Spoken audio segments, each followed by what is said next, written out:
اس کو کوئی گناہ ہی نہیں سمجھتے کہ کسی عورت کا ہاتھ پکڑے، اسی لیے کوئی چوڑی پہنانے کے بہانے اور کوئی چوڑی پہننے کے بہانے۔ اب تو حالات یہ ہو گئے کہ فلم اور سیریل کے ذریعے سے ٹیلروں کے یہاں بچیاں کپڑے سلانے جاتی ہے اور ٹیلر بدن پر اس بچی کا ناپ لیتا ہے۔ کیا یہ گناہ نہیں؟ کس بھائی کو فکر ہے اپنی بہن کو روکے؟ کس شوہر کو فکر ہے اپنی بیوی کو روکے؟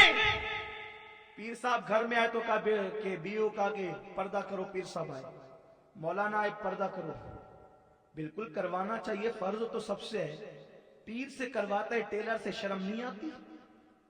مولانا سے پردہ کرواتا ہے چوڑی پہنانے والے سے شرم نہیں آتی؟ مسجد کے مؤذن سے کرواتا ہے بغل تک مہندی لگانے کے لیے بھیجتا ہے، شرم نہیں آتی؟ ایسے مردوں کو میرے رسول نے دیوس فرمایا۔ دیوس، دیوس اگر کسی کو کہہ دے تو اپنے لیے گالی سمجھتا ہے۔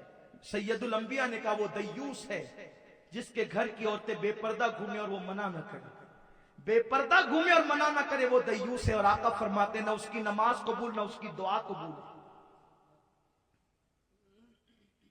تو لوگ ہاتھ پکڑنے میں کوئی عیب نہیں سمجھتے۔ اللہ کے حبیب صلی اللہ علیہ وسلم فرماتے ہیں کسی مرد نے کسی عورت کا ہاتھ پکڑا اور قیامت کے دن اس کو جو عذاب دیا جائے گا آخرت میں، تو اس وقت وہ تمنا کرے گا کہ کاش سوئی سے میرے سر کا بھیجا نکال لیا جاتا تو مجھے آرام لگتا، لیکن اس مصیبت سے مجھے بچا لیا جائے۔ سوئی مار مار کے بھیجا نکالے یہ آسان ہے، لیکن اگر یہ جو عذاب مجھے صرف ہاتھ پکڑنے کے عوض دیا جا رہا ہے یہ بڑا مشکل ہے۔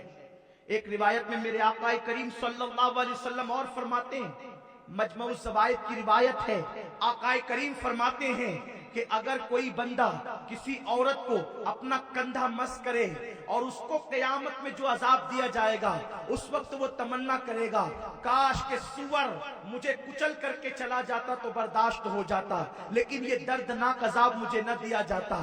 آپ مجھے بتائیں میرے پیارے آقا علیہ السلام کے پیارے دیوانوں، صرف عورتوں کا ہاتھ پکڑنے یا عورتوں کے بدن سے جسم مس ہو جانے پر یہ عذاب آخرت میں دیا جائے گا، تو جن لوگوں نے زنا کیا، جن لوگوں نے آنکھوں کا زنا کیا، عورتوں پہ بد نظری کی، ان لوگوں کا انجام کیا ہوگا وہ اندازہ تو کریں۔ تو یاد رکھیں جب دل میں اللہ کا خوف پیدا ہوتا ہے، اللہ کی خشیت پیدا ہوتی ہے، تو انسان گناہوں سے اپنے آپ کو بچانے کی کوشش کرتا ہے، اور جس کے دل میں جتنا اللہ کا خوف ہوگا وہ اتنا اپنے آپ کو گناہوں سے بچائے گا۔